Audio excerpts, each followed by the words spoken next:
قال رسول الله صلى الله عليه وآله وسلم المرأة عورة فإذا خرجت استشرفها الشيطان۔ صدر محترم اور معزز سامعین و سامعات، موضوع خطابت ہے پردے کی اہمیت۔ حضور اکرم صلی اللہ علیہ وسلم کی بعثت سے قبل جہلاء عرب میں جہاں کفر و الحاد، شرک و بت پرستی، چوری، ڈکیتی، لوٹ کھسوٹ، شراب نوشی، قمار بازی، حرام خوری، جہالت و بربریت، ظلم و ستم، جور و جفا، بچوں کو زندہ گھر کرنا، عورتوں پر طرح طرح کے ناروا مظالم جاری رکھنا، زنا اور بدکاری جیسی سینکڑوں مہلک خرابیاں موجود تھیں، وہیں یہ وبا اور مرض میں عام تھا کہ عورتیں بے پردہ اور عریاں پھرا کرتی تھیں، اپنے بدن اور لباس کا علانیہ مظاہرہ کرتی تھیں۔ اس بد اخلاقی اور بے حیائی کی روش کو مقدس اسلام کب برداشت کر سکتا تھا؟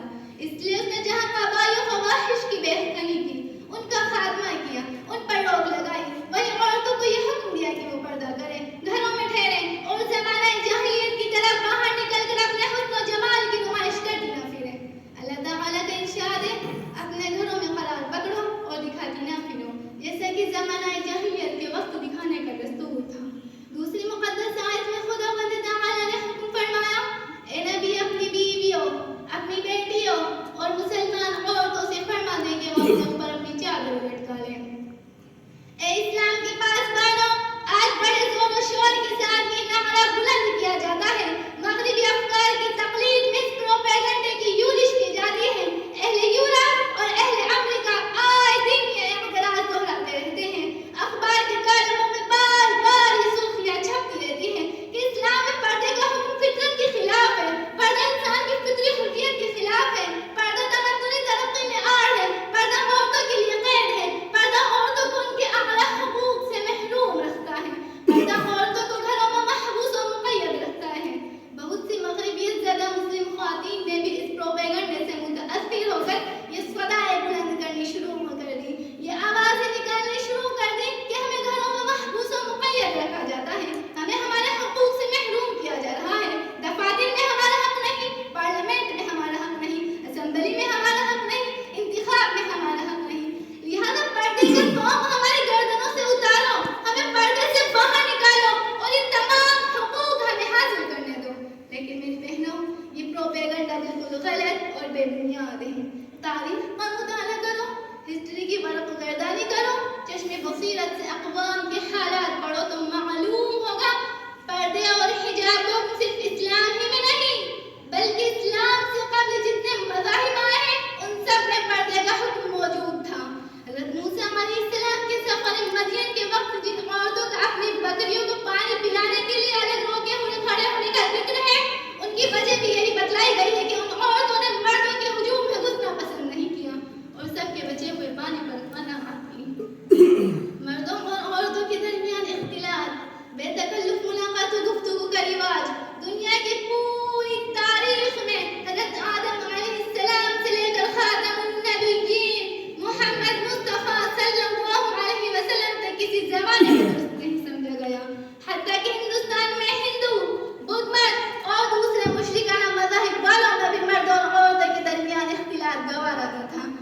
فطری اور طبقی حیا کا یہ پردہ ابتدائی آفرینش سے حائل رہا۔ حضرات گرامی، جہاد اسلام کا کتنا اہم رکن ہے، مگر عورتوں پر فرض نہیں۔ جمعہ کی نماز عورتوں پر فرض نہیں، عیدین کی نماز عورتوں پر واجب نہیں، ضرورت سے زیادہ علم دین کا حصول عورت پر ضروری نہیں۔ حج اسلام کا ایک اہم فریضہ ہے، مگر عورت پر اس وقت تک فرض نہیں ہے جب تک کہ اس کے ساتھ اس کا شوہر یا محرم نہ ہو۔ یہ تمام احکامات صرف اس وجہ سے ہے کہ عورت پردے اور حجاب میں رہے۔ اس سے آپ پردے کی اہمیت و فضیلت کا بخوبی اندازہ لگا سکتے ہیں۔ جماعت کی نماز 27 گنا فضیلت رکھتی ہے، مگر عورت کے لیے گھر میں نماز پڑھنا افضل ہے۔ نبی کریم صلی اللہ علیہ وسلم نے فرمایا، لَصَلَاةُ الْمَرْأَةِ فِي بَيْتِهَا أَفْضَلُ مِنْ صَلَاتِهَا فِي حُجْرَتِهَا وَصَلَاتُهَا فِي مَسْجِدِهَا أَفْضَلُ مِنْ صَلَاتِهَا فِي بَيْتِهَا۔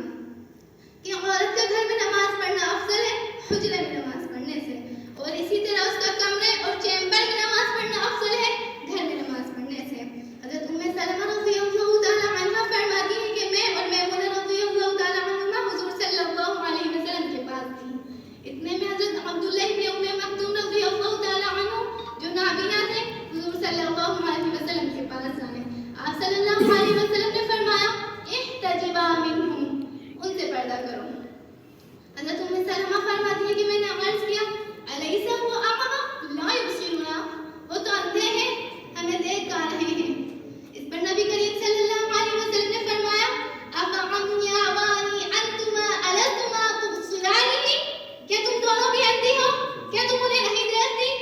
حاضرین، باوجود یہ کہ حضرت عبداللہ ابن مکتوم رضی اللہ تعالی عنہ نابینا تھے، وہ کچھ دیکھتے نہ تھے، پھر بھی آپ صلی اللہ علیہ وسلم نے کتنی شدت کے ساتھ ام المؤمنین حضرت سلمہ اور حضرت میمونہ رضی اللہ تعالی عنہما کو حکم فرمایا کہ وہ پیدا کریں۔ لیکن افسوس، صد افسوس، آج ہماری مائیں بہنیں باریک سے باریک لباس میں ملبوس و مزین ہوتی ہیں، گلا ایک طرف کھلا ہوا ہے، بازو دوسری طرف کھلا ہوا ہے، اور میک اپ کر کے سڑکوں میں بازاروں میں پھرتی ہیں، خود بھی غیر محرم مردوں کا نظارہ کرتی ہیں اور ان کو بھی دعوت نظر دیتی ہیں تاکہ وہ انہیں دیکھیں اور ان کے حسن و جمال کا چرچا کریں۔ ایسی عورتوں کے بارے میں احادیث میں بہت سخت وعید آئی ہے۔ نبی کریم صلی اللہ علیہ وسلم نے فرمایا، رب کاسیات عاریات مائلات ممیلات لا يدخلن الجنة، او کما قال علیہ السلام، کہ بہت سی عورتیں آخر زمانے میں ایسی ہوں گی جو لباس پہنے ہوئے ہوں گی پھر بھی ننگی ہوں گی، ان کے بدن پر لباس ہوگا پھر بھی برہنہ ہوں گی، خود بھی غیر محرم مردوں کی طرف مائل ہوں گی، ان کو بھی اپنی طرف مائل کریں گی۔ ایسی عورتیں تک جنت میں داخل نہیں کی جائیں گی، کیونکہ انہوں نے فتنے کا دروازہ کھولا اور دنیا کو جہنم میں دھکیلنے کا ارادہ کر لیا۔ دانشورانہ قوم و ملت فواحش، بدکاری، زنا اور ان کے مقدمات اور ذرائع و اسباب دنیا کی ان مہلک بیماریوں میں سے ہیں جن کے مہلک اثرات صرف افراد و اشخاص ہی کو نہیں بلکہ بڑے بڑے قبائل و خاندان اور بعض دفعہ تو بڑے بڑے ملکوں کو تباہ و برباد کر دیتے ہیں۔ اس لیے اسلام نے جہاں جس طرح ان چیزوں کو ظلم اور انسانیت کے لیے مضر قرار دیا، ان کے ذرائع و اسباب پر پابندی عائد کر دی اور ان کو ممنوع قرار دیا۔ اس لیے پردے میں اصل مقصود زنا اور بدکاری سے روکنا، انسداد فتنہ اور دنیا قسمت و عفت کی صیانت اور حسب و نسب کی حفاظت ہے۔ بے پردگی سے زنا، بدکاری، فحشکاری اور بہت سے قبائح وجود پذیر ہوتے ہیں۔ آپ حضرات واقف و باخبر ہیں کہ جب مغربی ممالک نے بے پردگی کا اعلان کیا اور عورتیں عام دفاتر اور سڑکوں میں چلنے لگی تو زنا عام ہوا، بدکاری نے جنم لیا۔ ایک سروے کے مطابق امریکہ میں ہر 46 سیکنڈ پر ایک زنا بالجبر کا واقعہ رونما ہوتا ہے۔ روزانہ ہزاروں بچے ایسے پیدا ہوتے ہیں جن کا کوئی باپ نہیں ہوتا۔ یہ نسل انسان کے ساتھ ظلم عظیم ہے۔ لیکن میری بہنوں، یہ تو دنیاوی اعتبار سے بے پردگی کے نقصانات ہیں، آخرت کے اعتبار سے بھی اس میں تباہی، بربادی اور خسارہ ہی خسارہ ہے۔ نبی کریم صلی اللہ علیہ وسلم نے فرمایا، المرأة عورة فإذا خرجت استشرفها الشيطان، کہ عورت چھپانے کے لائق ہے، جب وہ باہر نکلتی ہے تو شیطان اسے جھانکنے لگتا ہے۔ جب عورت بے پردگی کے ساتھ باہر نکلتی ہے تو شیطان مرد اور عورت کو ورغلاتا ہے، نتیجتاً مرد عورت کو اور عورت مرد کو شہوت کی نگاہ سے دیکھتا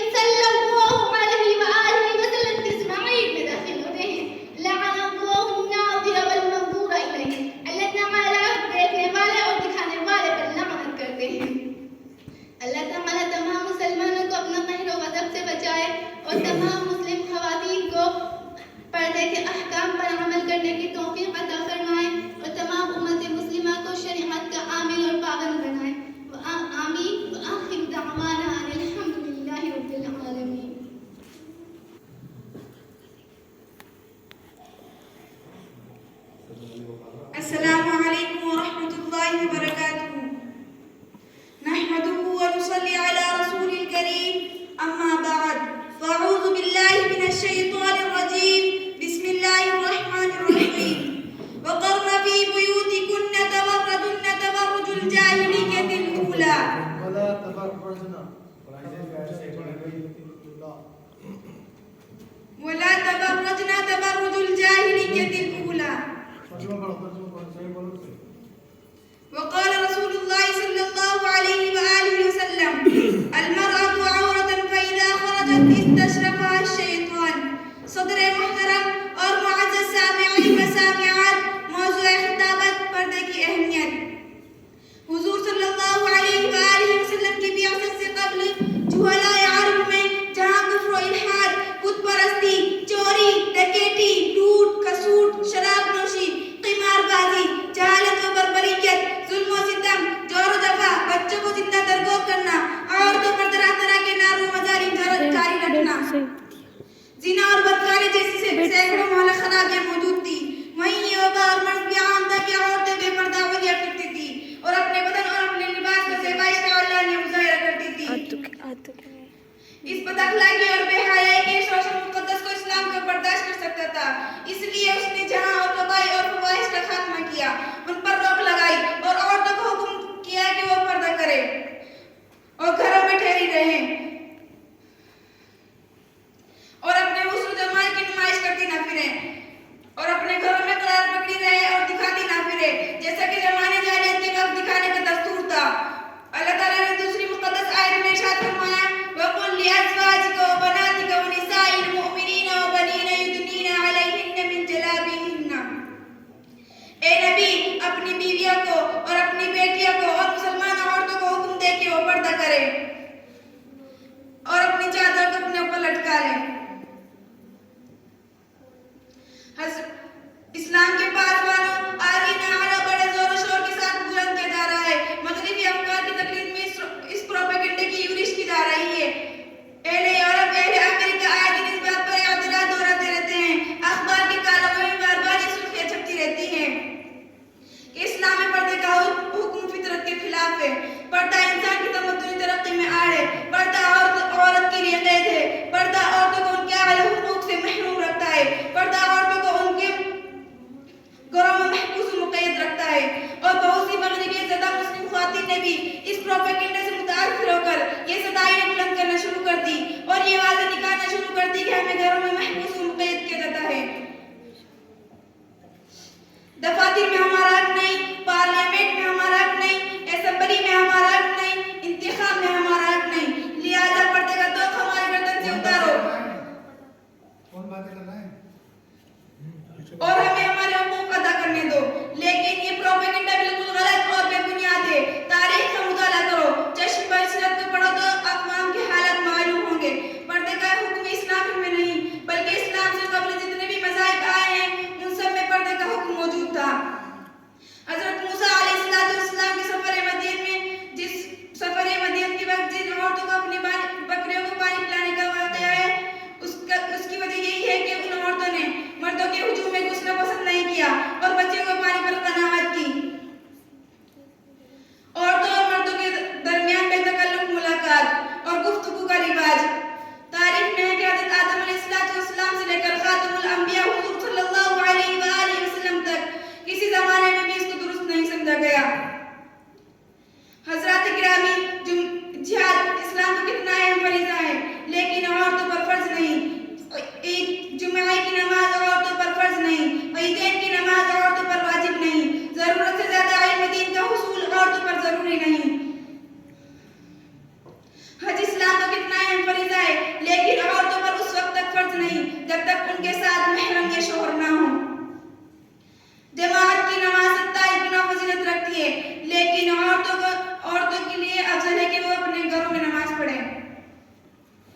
آپ صلی اللہ علیہ وسلم نے ارشاد فرمایا کہ عورت کی نماز گھر میں افضل ہے حجرے میں نماز پڑھنے سے. اسی طرح عورت کی نماز کمرے اور چیمبر میں افضل ہے گھر میں نماز پڑھنے سے. ایک حدیث میں ام المومنین حضرت ام سلمہ رضی اللہ تعالیٰ عنہ اور میمونہ رضی اللہ تعالیٰ عنہ آپ صلی اللہ علیہ وسلم کے پاس تھی. اتنے میں حضرت ابن ام مکتوم رضی اللہ تعالیٰ عنہ جو کہ نابینا تھے آپ صلی اللہ علیہ وسلم کے پاس آئے. آپ صلی اللہ علیہ وسلم نے ام سلمہ رضی اللہ تعالیٰ عنہ